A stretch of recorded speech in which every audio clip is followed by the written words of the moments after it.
안녕하세요 여러분, 큐용입니다. 오늘 코인 시황은 뉴스가 정말 많습니다. 나쁜 소식도 있지만 장기적으로 엄청난 호재도 나왔습니다. 먼저 시세부터 보겠습니다. 비트코인이 66,040달러입니다. 약 5% 빠졌습니다.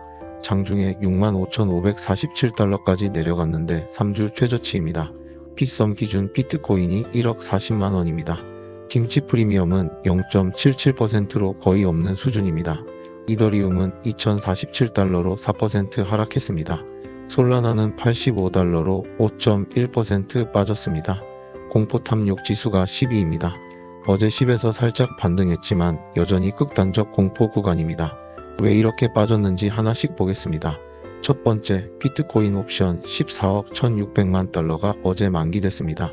올해 1분기 최대 규모였습니다. 분기 말 옵션 만기는 항상 변동성을 키우는데 이번에는 하필 다른 악재들과 겹쳤습니다. 두 번째, 비트코인 ETF에서 1억 7,100만 달러가 빠져나갔습니다. 3주 만에 최대 유출입니다. 기관 투자자들이 리스크를 줄이고 있다는 신호입니다. 세 번째, 엔트로픽에서 클로드 미소스라는 차세대 AI 모델이 유출됐습니다. 이게 왜 코인에 영향을 주냐면요. 사이버 보안주가 폭락했습니다. 크라우드 스트라이크가 7%, 팔로알토가 6% 빠졌습니다. AI 공포가 기술주 전반으로 번지면서 나스닥이 2% 넘게 하락했고 코인도 같이 끌려 내려온 겁니다. 그리고 금리 인상 확률이 52%를 돌파했습니다. 사상 처음으로 인상 확률이 50%를 넘었습니다.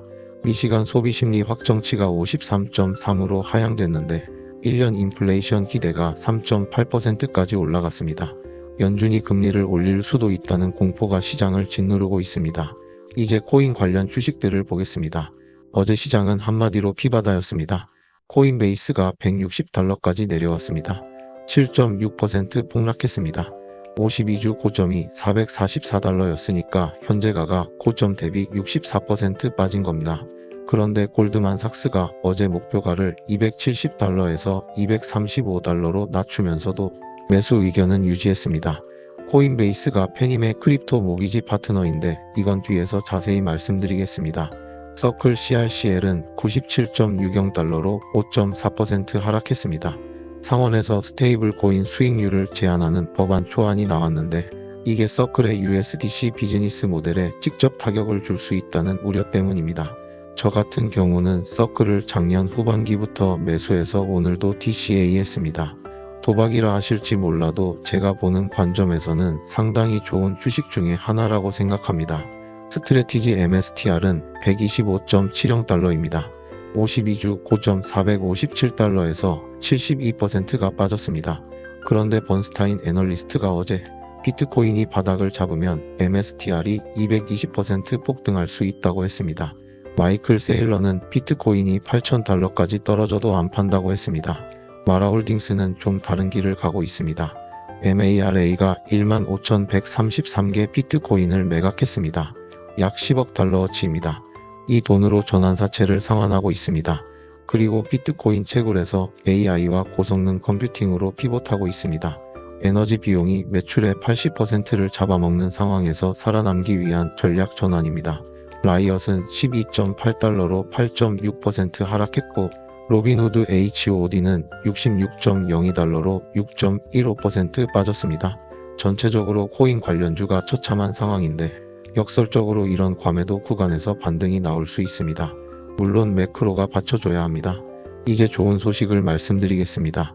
사실 어제 나온 뉴스 중에 장기적으로 가장 중요한 건 이겁니다. 펀드스트렛의 톰 리가 콘센서스 홍콩 2026 컨퍼런스에서 강력한 발언을 했습니다. 톰 리가 이렇게 말했습니다. 금은 1971년 이후 인플레이션을 48% 시간 동안 이기지 못했다. 비트코인은 2010년 이후 인플레이션을 97% 확률로 이겼다. 다시 말해서 금은 50년간 절반 가까이 실패했는데 비트코인은 거의 항상 이겼다는 겁니다. 톰 리는 금이 지금 정점 근처에 있을 수 있다고 봤습니다. 금의 시가총액이 이미 S&P 500보다 커졌습니다. 톰 리가 말했습니다. 금이 여기서 2배 더 오르면 S&P보다 커지는데 말이 되냐고요. 그리고 금이 약해지기 시작하면 투자자들의 관심이 비트코인으로 회전할 거라고 했습니다. 역사적으로 금 랠리 뒤에 비트코인 랠리가 따라왔다는 겁니다. 톰 리의 비트코인 연말 목표가는 여전히 20만에서 25만 달러입니다. 크립토 겨울이 끝나가고 있다고도 했습니다. 모든 비트코인 바닥은 피자 반등이었다? 타이밍을 놓치면 큰 진입 기회를 놓친다고요. 물론 펀드 스트랩 내에서도 단기적으로는 6만에서 6만 5천 달러 조정을 볼 수 있다는 의견도 있습니다. 하지만 장기적으로는 비트코인이 디지털 금으로서 자리를 더 공고히 할 거라는 게 톰 리의 핵심 메시지입니다. 두 번째 호재입니다. 이건 정말 역사적인 뉴스입니다. 미국 연방주택담보공사 페니메가 역사상 처음으로 암호화폐 담보 주택대출을 승인했습니다.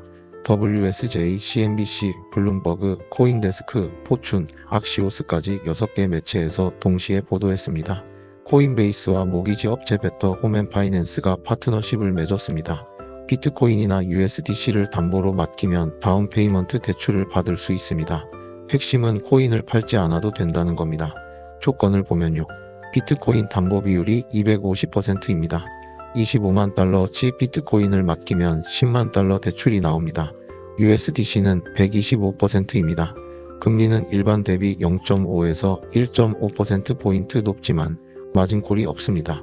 가격이 떨어져도 추가 담보를 넣을 필요가 없습니다. 이게 왜 대단하냐면요. 12조 달러 미국 주택 모기지 시장에 크립토가 공식 진입한 겁니다.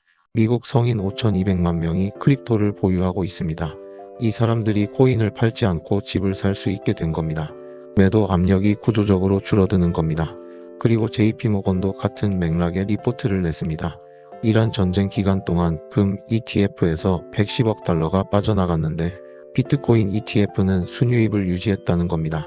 기관들이 금에서 수익 실현하면서 비트코인으로 관심을 돌리고 있다는 신호입니다. 정리하겠습니다. 단기적으로는 악재가 쌓여 있습니다.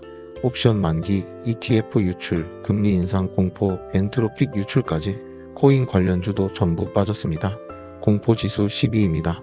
하지만 중장기적으로 보면 어제 나온 호재는 정말 큽니다. 톰 리가 말한 대로 비트코인은 97% 확률로 인플레를 이겼습니다. 금이 꺾이면 비트코인이 돌아선다고 했습니다. 페니메가 크립토 모기지를 승인해서 12조 달러 시장에 크립토가 진입했습니다. 코인을 안 팔아도 집을 살 수 있게 됐습니다. 지금은 공포가 극에 달한 구간입니다. 하지만 톰 리가 말했듯이 모든 비트코인 바닥은 V자 반등이었습니다. 냉정하게 매크로를 지켜보면서 기회를 준비합시다. 저는 어제도 오늘도 분할 매수하고 있습니다. 아마도 6개월 후에 까보면 누가 승자인지 알 수 있겠지요. 각자의 상황과 판단대로 투자의 방향을 결정해야 될 시기인 것은 확실해 보입니다. 큐용의 슬기로운 투자 채널, 구독, 좋아요, 알림 설정은 사랑입니다.